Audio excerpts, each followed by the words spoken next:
저는 결혼 5년 차 아이가 둘인 직장 다니는 여자입니다.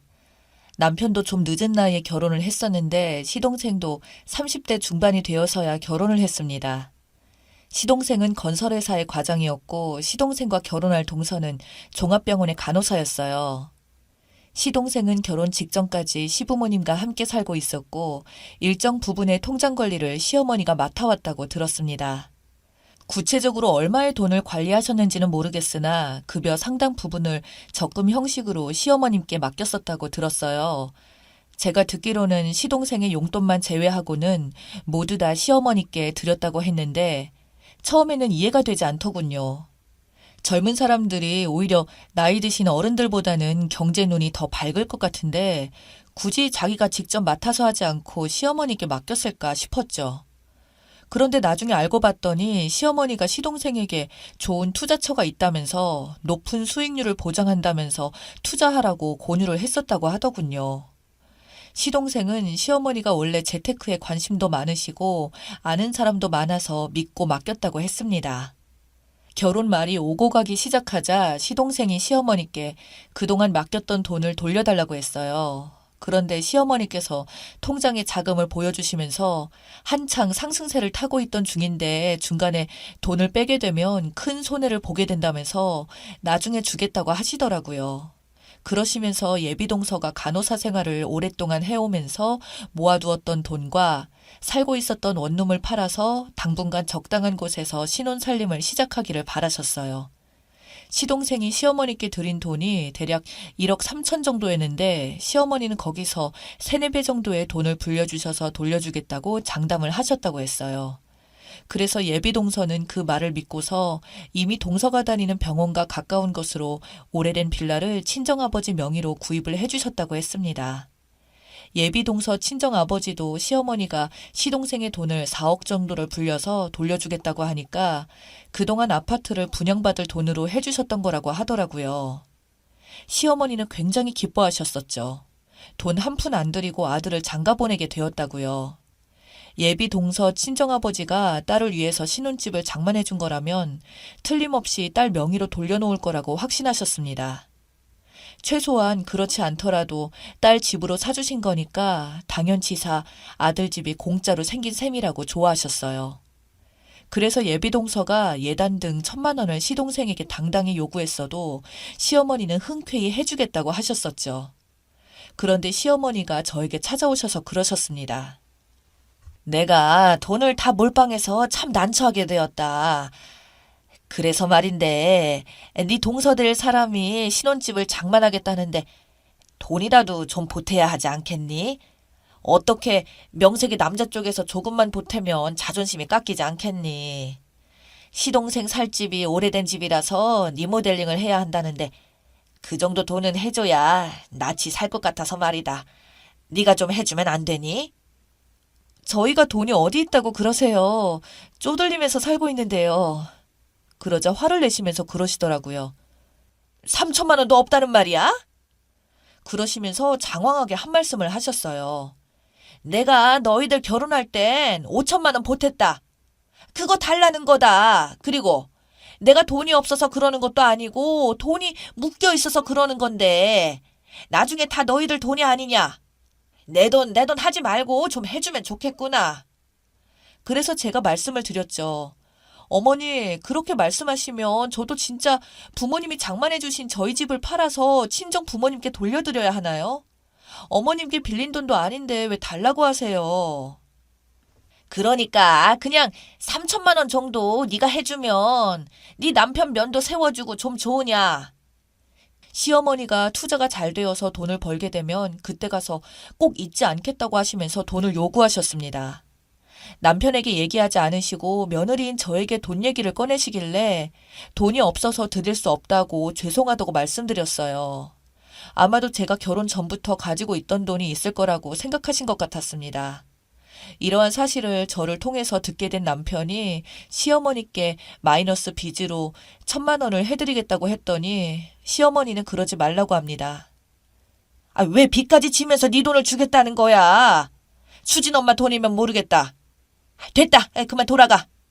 깍쟁이 같은 수진 엄마가 그렇게 인색하게 나올 줄 알았다.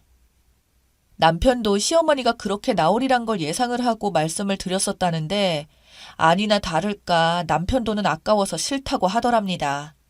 그런 말도 창피하지도 않은지 아무렇지도 않게 속도 없이 제 앞에서 그대로 말하더라고요. 남편 말에 의하면 시어머니가 아들 장사를 잘하셨다면서 자랑하시고 다닌다고 하더라고요. 시이모님들이 아들을 돈 한 푼 안 들이고 장가를 보냈다면서 무슨 복이 그렇게 많냐며 부러워하시더라 합니다. 그랬더니 시어머니가 5천만 원 주고 신혼집 장만 그쪽에서 해왔으니 남는 장사했다고 하셨다네요. 그러면서 남편이 또 그러는데 기가 찼습니다. 이모 둘이 나한테 와서 어디서 그런 복덩이를 만났냐며 네가 잘나서 그런 거라고 했다네요. 시어머니는 개발호재 지역이라는 정보를 들어왔고 다른 여러 사람들과 함께 큰 땅을 매입한 것 같았습니다. 아무튼 시어머니는 이미 동서에게 신혼집 인테리어 비용으로 3천만 원을 주었다고 했습니다. 그 뒤로 서방님이 결혼을 하신 지 1년이 되었을 때 아파트 분양이 당첨이 되었어요. 그래서 약속한 대로 예비동서가 시어머니께 서방님의 돈을 달라고 했어요. 하지만 말씀하신 것과 다르게 말을 하더랍니다. 다른 여러 사람들과 함께 공동으로 투자해서 땅을 사서 돈이 묶여버렸다고 하시더라고요. 아버님의 퇴직금과 시어머니가 시댁집을 담보로 해서 대출을 받은 돈도 포함이 되었다고 했습니다. 시어머님은 서방님의 의견도 듣지 않은 채 임의대로 서방님의 돈으로 다시 재투자를 하셨어요. 시동생도 그렇고 남편도 그렇고 시어머니가 어련히 알아보고 하셨을까 싶어서 그러려니 했습니다. 그렇지만 당장에 시어머니 말만 믿고 아파트 청약을 해서 어렵게 당첨이 되었는데 돈이 묶여서 줄 수 없다고 하는 말에 동서 뒤집어졌죠. 시어머니는 돈 나올 곳 없다면서 배째라고 하시더라고요. 아버지가 사주신 집을 팔아서 이사를 가면 될 거 아니냐. 아니면 네 친정 아버지한테 도와달라고 하라고 하더군요. 그래서 동서가 완전히 화가 나서 말했습니다. 어머니, 뭐 대단치도 않은 아들로 장사 그만 좀 하시죠. 어떻게든 며느리 돈 뺏을 생각하시는 것 같은데요. 돈 3-4배로 불려주신다는. 그대로 주시지 않으시면 이혼할 테니까 그렇게 아세요. 동서는 요즘 젊은 세대답게 할 말은 다 하는 똑부러지는 사람이었어요. 그렇지만 시어머니는 여전히 돈이 묶여 있어서 내줄 수 없다고만 하실 뿐이었고 따로 돈을 빌려서라도 주고 싶지만 빌릴 데도 없다고 동서에게 끝까지 돈을 못 주겠다고 하셨어요. 동서는 결국 이혼을 선언했습니다. 동서 친정아버지가 사주신 신혼집은 친정아버지가 동서의 명의로 이전을 해주지 않았습니다. 사실 세금 문제도 있었고 동서가 어차피 분양을 받아야 했기 때문이었어요. 시어머니는 동서의 친정아버지가 신혼집의 명의를 동서로 해줄 것으로 믿어 의심치 않으셨죠. 시어머니는 이혼을 요구하는 동서에게 재산 분할로 해당되는 돈을 요구하셨습니다. 완전 도둑심보였죠. 하지만 전혀 받지 못했고 신혼집에 리모델링 비용 한 푼도 인정되지 않았습니다. 동서의 신혼집은 동서 친정아버지의 명의였고 친정하고 제 계좌에서 인출된 돈으로 구입한 것이 증명이 되었고 리모델링 비용도 친정아버지의 재산에 들어간 돈이므로 동서한테는 돌려받을 수 없는 대상이었던 겁니다. 양육권도 동서에게 빼앗겼고 오히려 서방님이 양육비를 지급해야 했어요. 그때서야 시어머니가 남는 것이 없는 이런 이혼은 안 시키겠다고 동서의 마음을 돌리려고 서방님의 돈을 돌려주겠다고 했습니다. 그리고 동서에게 가서 사정사정을 하시더랍니다. 큰 땅이라서 돈으로 바꾸려면 시간이 걸린다고요. 그 말을 믿을 동서가 아니었죠. 그래서 시어머니는 자기 땅 조금이라도 되팔아서 돈으로 만들어 보려고 하시다가 아시게 되었어요. 개발 호재를 했던 그 땅이 아무 쓸모도 없는 땅이라는 사실을요. 보기 좋게 사기를 당해서 산 땅으로 그때서야 아시게 되었었죠. 그래서 시댁집은 난리가 났습니다. 개발 호재가 있다는 말만 믿고 샀던 그 큰 땅을 사려는 사람은 아무도 없었고 시세도 헐값을 부르는 바람에 팔지도 못하는 상황이었어요. 아버님의 퇴직금에 시댁의 담보대출에 서방님의 돈에 있는 대로 다 긁었었는데 완전히 쪽박을 차셨습니다. 서방님도 8년 동안이나 시어머니를 믿고 돈을 보냈었는데 한 푼도 돌려받지 못한다는 사실에 경악을 했어요. 1억 3천만 원에 대한 돈을 2배로 불려서 주겠다고 하시더니 원금은커녕 1원 한 푼도 돌려받지 못하는 상황이라고 하더라고요. 결국 동서는 서방님과 이혼을 했고 서방님은 예전처럼 시댁에서 시부모님과 함께 살다가 따로 월세 원룸으로 나왔습니다. 남편과 서방님도 나서서 땅 사기건에 관해서 알아보고 고소도 해봤지만 소용도 없는 일이었어요. 그 일로 인해서 서방님과 시어머니 사이가 매우 나빠졌고 남편도 그 일로 시어머니를 경계하는 계기가 되었어요. 사람이 살다 보면 사기도 당할 수도 있고 무슨 일도 있을 수 있겠지만 시부모님은 마지막 한 방으로 빈털터리가 되어버려서 이젠 남편과 저에게 의지하시려고 했습니다. 다행히도 시부모님이 두 분 다 아직은 경제활동이 가능하셨기에 사시던 시댁집을 파시고 좀 더 작은 집으로 이사하실 것을 권해드렸지만 싫다고 하시더라고요. 두 분이 빈털터리가 되었다고 했지만 사시는 데는 아무 문제가 되지는 않았었죠. 그런데 시어머님은 남편에게 또 그러셨답니다. 진수야, 내가 너희들 결혼할 때 5천만 원 보태지 않았었니? 그 돈을 돌려준다는 셈치고 수진 엄마한테 돈 좀 해주라고 하면 안 되겠니? 또 어디다 쓰시게요? 내가 아직도 이렇게 젊은데 그냥 아무것도 없이 손 놓고 있어야 하니? 부탁이니 뭐라도 해서라도 다시 원상 회복을 해야지. 안 그러냐? 그래서 남편이 엄마, 제가 성숙골 났으면 좋겠어요. 이제 일 그만 벌리시고 넓지는 않아도 두 분이 사실 수는 있잖아요. 그만하세요. 제가 드릴 돈 없어요. 하지만 여기서 포기하실 분이 아니셨죠. 저에게 돈 좀 달라고 하셨습니다. 그래서 제가 말씀을 드렸어요. 어머니, 죄송해요. 어머니께 드릴 만한 돈도 없지만 있어도 못 드리겠네요. 모두 저희가 쓸 데가 있는 돈이라서요. 넌 내가 이렇게 쫄딱 망했는데 불쌍하지도 않냐? 내가 넉넉히 잘 살아야 너희들이 편할 것 아니냐? 죄송해요. 어머니가 넉넉하지 않게 사신다고 해서 제가 불편할 것은 없네요. 어머님이 계속 이렇게 말도 안 되는 돈을 요구하시면 저도 어쩔 수 없죠. 동서처럼 이혼을 생각할 수밖에요. 분명히 말씀드리지만 제가 이혼을 해도 동서처럼 재산 분할 받아가지 못해요. 아직까지 제 친정아버지 명의로 되어 있거든요. 그러자 사색이 된 얼굴로 놀라서 말씀하셨어요. 뭐야? 내 돈이 5천만 원이나 들어갔는데 사돈 명의로 집을 샀다는 말이냐? 그걸 왜 이제서야 말하는 거니? 그건 제 마음이죠. 굳이 어머니한테 그런 상세한 부분까지 말할 이유가 있나요? 제가 이혼한다는 말을 할까봐 무서우셨는지 돈 얘기는 일절 꺼내지 않으셨습니다. 사실은 뻥을 친 겁니다. 그래야 돈을 해달라고 조르지 않을 것 같아서요. 저희 친정아버지가 결혼한 지 3년이 되었을 무렵에 신혼집을 제 명의로 돌려주셨어요. 시아버지는 큰아들까지 쪽박찰까 싶어서 며느리인 저를 조심하는 눈치였습니다. 결코 시부모님을 속이는 일이 바른 일은 아니지만 이렇게라도 해야 더 이상 며느리에게 무리한 요구를 하지 않게 됐으니 서로에게 잘된 일이라고 생각했습니다. 읽어주셔서 감사합니다.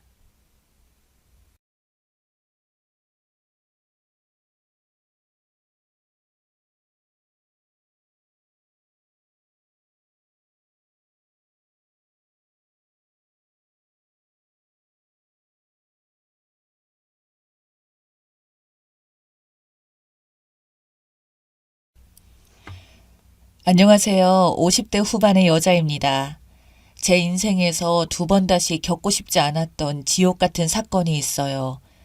그래도 또 누군가는 저와 같은 피해를 입을까봐 이렇게 용기를 내어 이야기를 해볼까 합니다. 벌써 몇 년 전 이야기네요.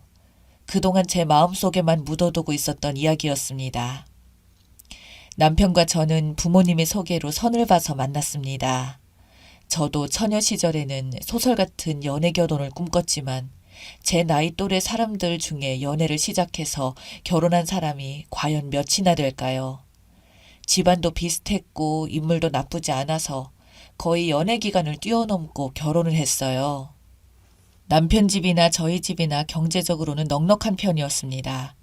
처음 결혼 생활을 시작할 때부터 아파트에서 시작을 했고 남편은 아버님이 사주신 카센터로 돈을 벌었고 저는 제 명의로 된 건물에서 무용학원을 하며 돈을 벌었습니다. 둘 다 경제적으로 아쉬울 것이 없었던지라 서로가 번 돈은 각자 관리를 했어요. 저희 부부의 초반 생활은 그리 나쁘지 않았죠. 경제적으로 부딪힐 일이 없다 보니 서로 각자의 부모님 생일이나 기념일 등은 부부가 공동으로 찾아가 돈은 각자 내는 걸로 했었어요. 그렇게 살면서 아들도 2명이나 낳고 살게 되었지만 부부가 각자 돈이 있다 보니 그만큼 자존심이 너무 강했습니다. 한 번씩 부부싸움을 하게 되면 저도 절대 져주지 않았고 남편도 똑같은 스타일이었거든요.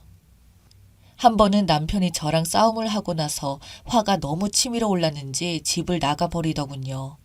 싸움의 원인은 남편이 친구들과 룸살롱을 다녀온 것을 저에게 걸린 겁니다. 본인 말로는 2차까지는 절대 안 갔다는데 믿을 수가 있나요?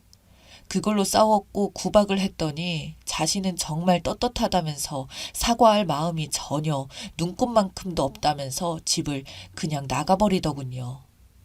그때 저희 애들 나이가 초등학생이랑 중학생이었어요. 저는 하루 이틀만 지내면 남편이 돌아올 줄 알았지만 남편은 오히려 집 근처에 빌라를 하나 계약해서 살더군요. 남편은 자신의 카센터에 아이들이 오면 밥도 사주고 자기 집으로 데려가기도 하고 저녁이 되면 저한테 다시 돌려보내고 그렇게 각자 따로 살다가 시간이 흐르고 명절이 되면 둘이서 같이 갔습니다. 정말 이 상황이 어처구니가 없었지만 그래도 아버지로서의 도리는 다 했던지라 별거가 아닌 별거가 되었습니다. 그렇게 5년이라는 세월을 별거로 지내다가 갑자기 어느 날부터 집에 들어와서는 잠을 자기 시작하더니 짐을 하나씩 들고 오더군요. 그러면서 아무렇지 않게 제 침대에 누워서 자는 걸 보니 정말 어처구니 없었지만 5년이나 지난 이야기로 또 싸우기도 그렇고 아이들도 내색은 안 했지만 내심 아빠가 집에 들어온 것을 반기는 것 같았고 특히 그 시기에 저희 첫째 아들이 고등학생 수험생식이라 그냥 저도 별말 없이 넘어갔습니다. 그 이후로 애들이 대학을 진학하고 졸업할 때까지 살았습니다만 애들 때문에 참은 것도 있었지만 아무래도 5년이나 넘게 별거한 남편과 다시 함께 지냈더니 부부로서의 감정은 사실 거의 없어진 셈이었죠. 부부관계도 없었고 그냥 친구와 같은 사이라고 할까요? 그 이후로 남편이 유흥업소에 가서 혼자 해결을 하든 뭘 하든 신경을 안 썼습니다. 어차피 남편 돈 한 번 받아본 적도 없었고 부부 공동 명의 말고는 서로 돈은 각자 알아서 썼으니까요. 게다가 제가 투자했던 주식들이 큰 수익이 나서 큰 돈을 벌었던 것도 있었습니다.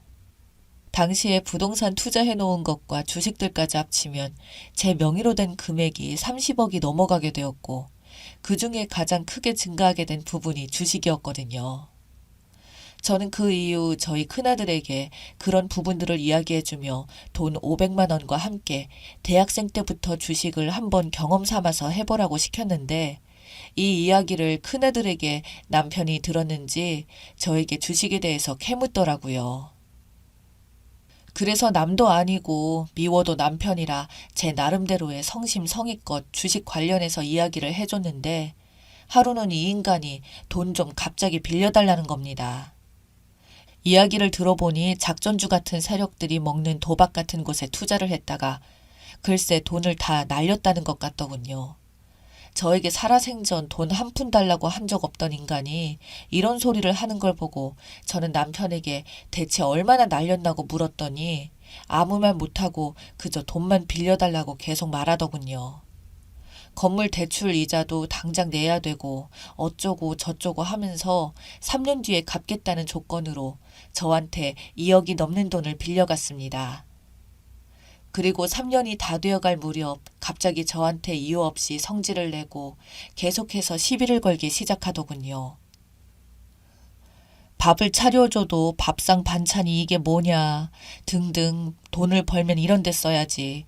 이러니까 당신을 좋아할 수가 없다는 등 가정교육이 잘못되었다는 등 장모님이 어찌 키웠냐는 등의 이야기를 해서 저도 참다 폭발해서 싸움을 했고 남편은 그걸 빌미로 또 집을 뛰쳐나갔습니다.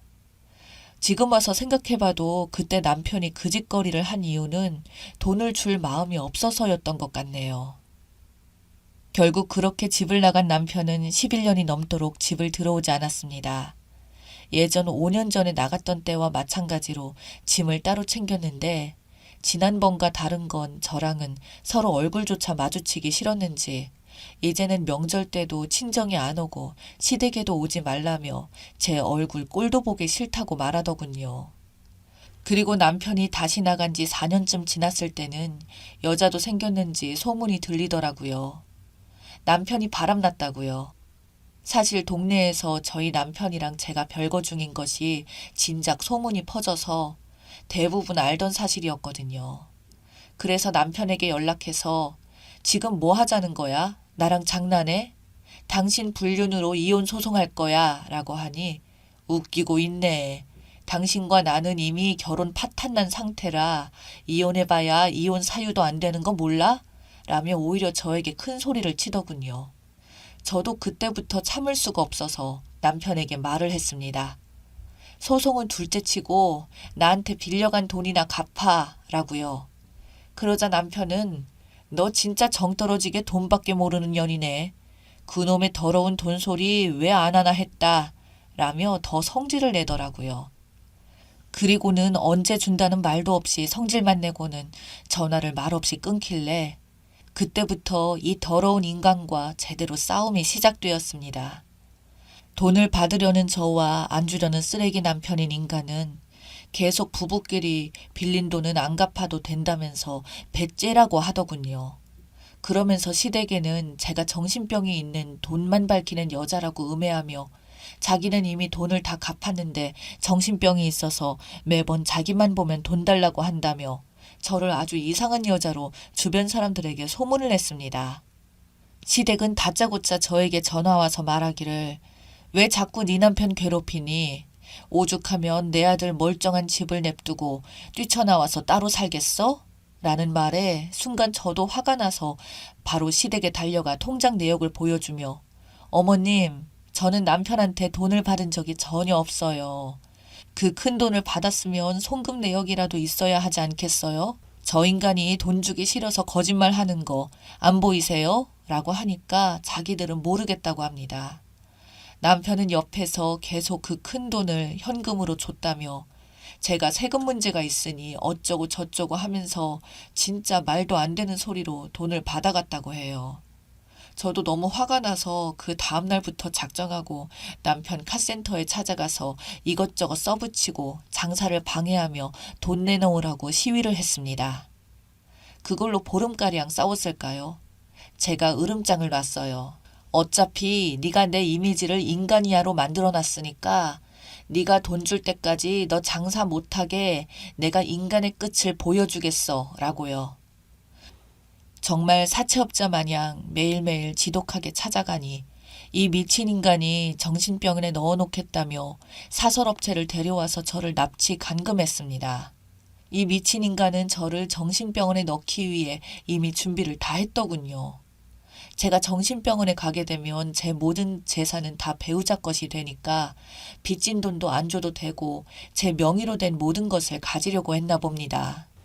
이 빌어먹을 남편은 정신병원에 진짜 제가 정신 이상자고 가족으로서 너무 고통받아서 힘들다고 병원에서 알려준 사설업체를 통해서 저를 감금하였던 것입니다. 당연히 현행법상 가족 동의가 필요한데 아들들이 동의를 할 수는 없었고 저는 풀려나자마자 남편 놈과 업체를 고소했습니다. 업체는 남편 말만 믿고 했다고 몰랐다면서 싹싹 빌었고 남편 놈은 감금치사 혐의로 기소가 되었습니다. 그때부터 시댁과 남편 놈 태도가 180도 변하기 시작했어요.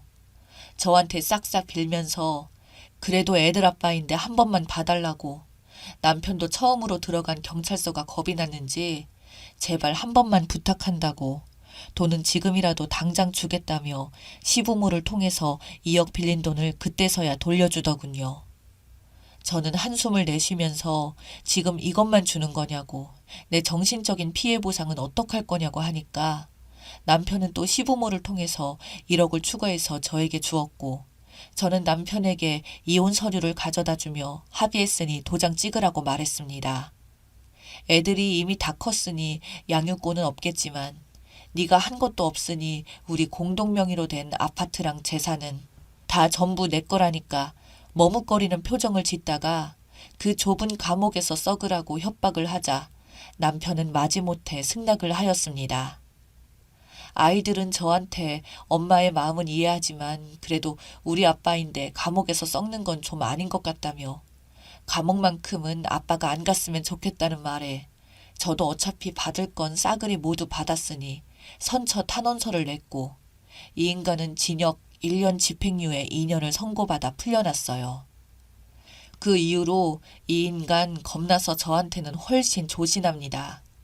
저도 돈을 받았고 이혼 이자료도 두둑히 챙겼으니 더 이상 이 인간이랑 얽히고 싶은 마음이 하나도 없네요. 다만 아직도 종종 납치되어 감금이 되던 날의 트라우마가 남아있어 정신과 치료를 현재까지도 꾸준히 받고 있습니다. 여러분, 결혼은 나이가 찼다고 해서 조급하게 하시지는 마세요. 비록 혼자 살지언정 정말 인생의 반쪽은 신중하게 결정하셨으면 좋겠네요. 다들 행복하세요.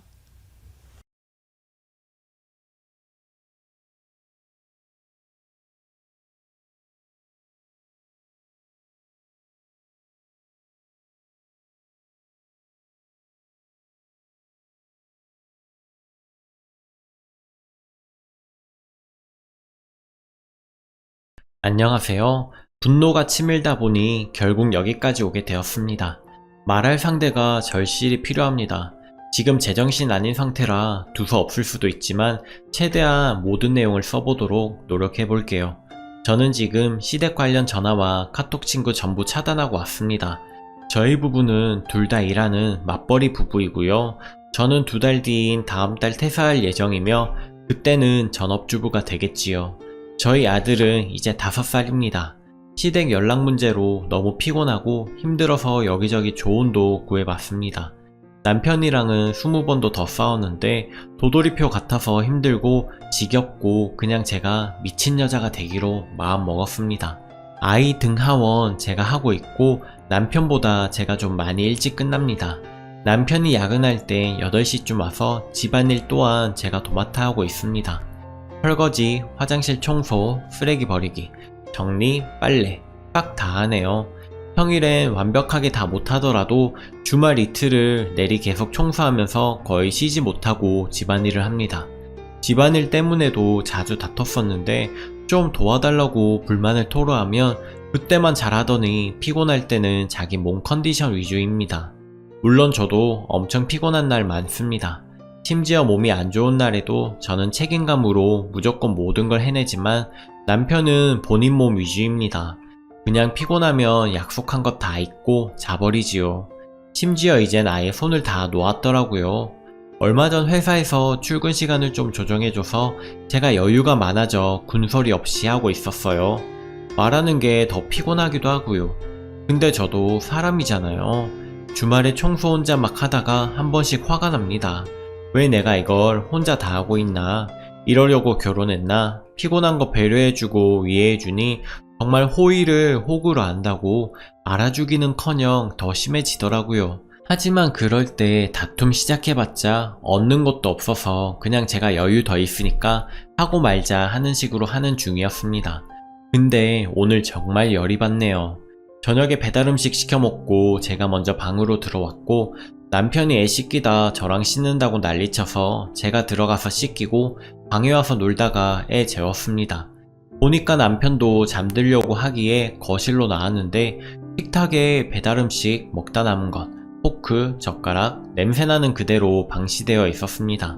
아무것도 치워지지 않은 그대로 심지어 남편이 배달음식 먹다 빵이랑 우유도 먹었는데 그 쓰레기도 그대로. 좀 편하자고 배달음식 시키면 뭐합니까? 결국 마지막까지 치우고 움직이는 건 저인 거죠. 정말 참고 있던 모든 게 터져버리더군요. 남편 일어나라고 했어요. 그러니 짜증을 내더라고요. 결국 싸움으로 번졌죠. 설거지도 어쩌다 한 번 하지만 하고 나면 온갖 생색을 다 냅니다. 피곤하고 힘들지만 내가 해줬다라는 식. 물론 남편 고생하고 힘들죠.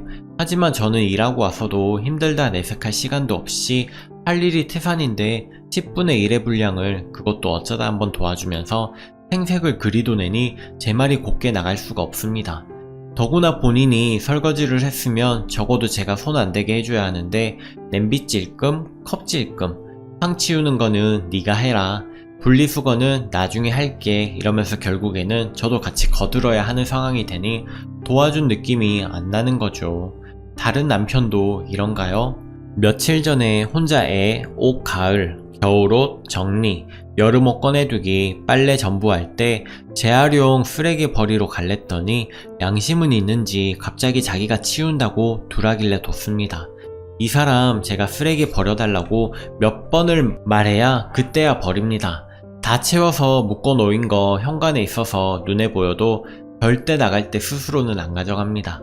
알겠다고 하고 언제 버리나 보자 하고 말없이 지켜봤습니다. 그게 3일째인 것 같아요. 재활용 엄청 쌓여서 현관 입구에 방치 중이고 그거 보니 진짜 피가 거꾸로 솟네요. 뭘 부탁하면 한 번에 해주는 것이 없고 몇 번을 말하게 만드니 이제는 그냥 힘들어도 내가 하고 말자가 되는 것 같습니다. 하지만 정작 그는 모르겠죠. 이렇게 남편 존재와 가치를 무시하고 점점 입을 닫아버리는 상황이 얼마나 무서운 건지 남편의 필요성을 점점 못 느끼는 거니까요. 아무튼 재활용 안 치운 그날 남편도 나와서 한바탕 싸우면서 얘기했습니다. 넌 애 케어 다 하고 일하고 집안일까지 다 하는데 넌 하는 게 뭐냐고, 양심도 없다고 쏘아 붙였습니다. 심지어 난 이 상황에 시댁 신경 쓰느라 돌겠다 하면서요. 아무리 편한 세상이라 봤자 며느리는 시댁 가면 일하고 사위는 처가댁 가서 대접받고 오고 시댁 안부는 며느리가 친정은 사위 힘들까봐 전화도 안 하고 오란 말보다 시라고 하는 세상이잖아요. 막 내뱉었습니다. 그랬더니 남편이 요즘 일이 너무 힘이 든대요. 그러더니 제가 자기 일할 때 전화해서 언제 와? 언제쯤 끝나? 하면 스트레스 받아 미치겠다네요. 시댁 전화 저한테 2, 3일에 한 번씩 옵니다. 아들한테도 안 하시고 저한테 합니다. 같이 있어도 저한테 합니다. 그동안 시댁 전화 때문에 스트레스 받는다고 남편한테 말한 거 10번이 넘습니다. 전 친정이랑 친한 지인들이랑도 통화 잘 안 해요. 급한 거 아닌 이상 이런 성향인데도 불구하고 여태 참고 시부모님이시니까 어른이니까 온갖 상황에서 다 알아서 안부 전화도 하고 행사도 챙기고 착한 며느리가 하고 싶었습니다. 그런데 본인은 제 전화에조차 스트레스를 받는다고 하니 그 말 들으니 뭔가 나사 하나가 나간 느낌이 들더라고요. 시부모님 전화 내용 빙빙 돌려 좋게 말하셔도 결국은 시아버지가 애 보고 싶어 하신다. 언제 오냐? 남편은 언제 쉬냐? 언제 오냐? 너희는 왜 전화가 없냐? 잘 사나 확인해봤다. 왜 오지도 않고 전화도 안 하냐? 이 뜻 아닌가요? 저 어머님 전화 들으면 굉장히 스트레스 받고 언제쯤 가야 할지 불안 초조해지면서 언제 가야 할지 막 생각하거든요. 며칠을요. 계속 신경이 쓰입니다. 근데 남편이 제가 전화 와서 언제 오냐고 하면 스트레스를 받는다고요? 제가 그 기분 이제 느꼈냐고 우리 이제 서로 스트레스 받지 말자고 했습니다. 그랬더니 그거랑 그거는 다르대요. 다르죠. 남편은 제가 그렇게 물어보면 퉁명스럽게 몰라 해봐야 알지 끊어 하고 끊거든요. 전 시부모님 비위에 맞춰가며 전화 받고요. 그래서 나 앞으로 너한테 전화 일절 안 하겠다. 지금부터 시댁 전화 전부 차단하겠다 하고 차단해 놨습니다. 앞으로 일은 저도 몰라요. 그런데 한 가지 확실한 건 전 이제 전처럼 착한 며느리 흉내를 못 내겠습니다. 남편은 저희 집에서 대접만 받고 스트레스 하나도 안 받는데 전 스트레스 풀로 받으면서 시댁 가서 일하라고 우리 부모님이 저 키우신 거 아니잖아요. 남편이라도 제 편이고 도와주고 사랑해주면 참겠는데 더럽고 치사하고 결혼이 아닌 파출부의 대리효도 더는 못하겠습니다. 어제 다투고 제정신 아닌 상태로 글 올리고 잠들었는데 일어나 보니 정말 많은 댓글들이 달렸습니다. 댓글 달아주시고 같이 안해주신 모든 분들이 궁금해하실 것 같아 후기도 남깁니다. 오전에 남편이 일찍 출근하면서 저한테 미안하다고 카톡을 남겨놨더라고요. 무시하고 애 등원시킨 후 출근했습니다. 회사에서도 일에 손에 안 잡히고 달리는 댓글 계속 지켜보고 있었고요. 가장 많은 댓글들이 절대 퇴사하지 말아라 이더군요. 경제권 잃는 순간 노예된다는 말에 정신이 번쩍 들더라고요. 저도 알고 있습니다. 혹시 모르는 미래를 위해, 그리고 요즘은 여자들도 커리어 쌓기 위해서 일하는 분들 정말 많죠. 저도 출산 후 운 좋게 집에서 가깝고 정말 괜찮은 직장 구해서 다니고 있는 중이고요. 변명은 아닌 변명을 하자면 제가 퇴사를 결심하게 된 이유는 무엇보다 우리 아이와 저를 위해서였습니다. 물론 남편도 포함이겠지요. 저 출근하면서 애 등원시키면 거의 1, 2등으로 등원해서 퇴근 후 최대한 일찍 찾으러 가도 아이들 신발은 많아봤자 3, 4개 뿐입니다. 1년 이상 보내고 나서야 좀 익숙해졌을 뿐 남아있는 아이들 신발 개수를 세어볼 때마다 마음이 너무 아팠습니다. 결정적으로 퇴사를 결심하게 된 이유는 아이가 아프면 정말 힘이 듭니다. 시댁, 친정 모두 부모님들께서 맞벌이 중이셔서 아이가 아파도 맡길 곳이 없습니다. 후족구병에 걸린 적이 있는데 후족구병 걸리면 병원에서 다 나았다는 확진서 받을 때까지 애 등원시키지 못합니다. 그땐 정말 많이 친하지도 않은 친척한테 아이 맡기고 집으로 오는 길 내내 펑펑 울었습니다. 저도 아이도 남편도 모두 힘든 시간이었죠.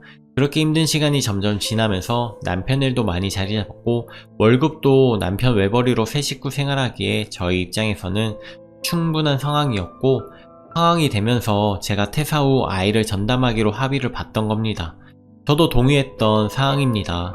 그리고 그때까지만 몇 번 집안일 때문에 다툼이 있었지만 그때마다 리스트까지 만들어가며 서로 집안일 정해서 하기로 했었고 이 지경까지는 아니었었죠. 퇴사한다고 회사에 말했을 때 대표님께서 조금만 더 있어주면 좋겠다고 당분간 시간 조정을 해주셨고 제가 여유가 많아지니 남편 본문 그대로 행동했던 것입니다. 저도 다툴 때 남편에게 말했습니다. 내가 이렇게 여유 조금 있다고 이렇게 행동하는데 전업주부하며 어떻게 행동할지 눈에 뻔히 보인다고요.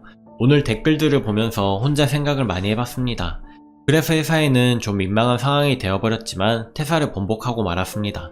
댓글들 말처럼 미래 대비해서 이혼 준비하기 위함은 아니었지만 전업주부가 되어 정말 모든 걸 당연하게 다 해야 된다고 생각하니 머리가 아파오더라고요. 남편도 외벌이를 이유로 매번 피곤하다고 말하며 그 상황을 합리화할 게 뻔히 보이고요. 계속 일을 하는 것이 위로이고 안식이고 힘이 될 거라는 댓글도 마음에 새겨 있습니다. 새로운 방식이라 좀 겁이 나긴 하지만 베이비시터를 고용하는 방법도 생각하고 있습니다. 그리고 남편 때문에 힘든 거는 이해하지만 갑자기 시부모 전화까지 차단할 일이냐고 하신 분이 계시던데 시댁일로 스트레스가 있지만 남편 신경 안 쓰이게 알아서 척척 넘어갔는데 알아주기는커녕 저한테 서운한 소리만 해대니 그렇게까지 한 것 같습니다. 한편으로는 제가 너무 갔나 하는 생각도 들고요. 하지만 이 기회에 바로 잡아야 할 것 같아서 남편과는 각서를 썼습니다. 이혼을 들먹이며 이야기했더니 놀래가지고 쓰겠다 하더군요. 그 안에는 시댁과 친정의 일은 각자 알아서 연락하고 리드하자고 이야기했고요. 퇴사할 마음 사라졌으니 육아 분담, 가사 분담 정확하게 하자고 주마다 횟수를 정했고 지금 그대로 한 지 이틀째입니다. 참, 그리고 남편에게는 링크 그대로 카톡을 전달해 주었는데 사람들이 정신 나갔다, 더럽다 등 치를 뜨는 내용을 보니 충격을 받은 모양이더군요. 그래서 순순히 각서를 썼는지도 모르겠습니다. 자기가 많이 잘못했다고 노력해보겠다고 하는데 매번 해놓는 변명이지만 각서까지 썼으니 지켜봐야 되겠죠? 제가 시댁을 완전 차단하는 게 무서운지 뜬금없이 친정엄마한테도 스스로 연락해서 안부 전화를 묻더군요. 제가 두서없이 작성한 글에 많은 분들이 모두 자기 일처럼 화내주시고 공감해주셔서 많이 위로가 되었습니다. 제 인생 남이 대신 살아주지 않으니 제가 제 인생을 행복하게 만들어가는 수밖에 없을 것 같네요. 모두 감사드립니다. 베스트 댓글입니다. 님 정말 꼭 얘기해주고 싶어서 오밤중이 잠도 못 자고 댓글을 답니다. 절대 퇴사하지 말아요.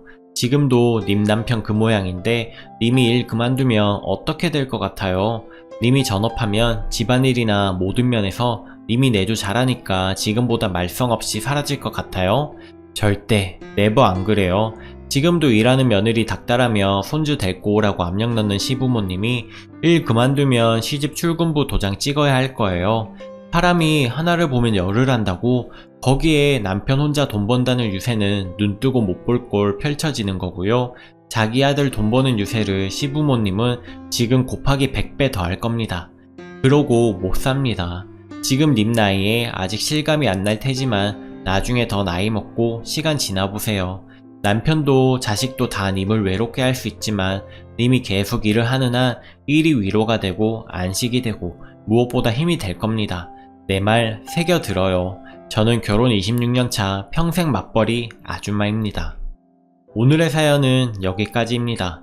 여러분의 생각은 어떠신가요? 오늘도 행복한 하루 보내세요. 감사합니다.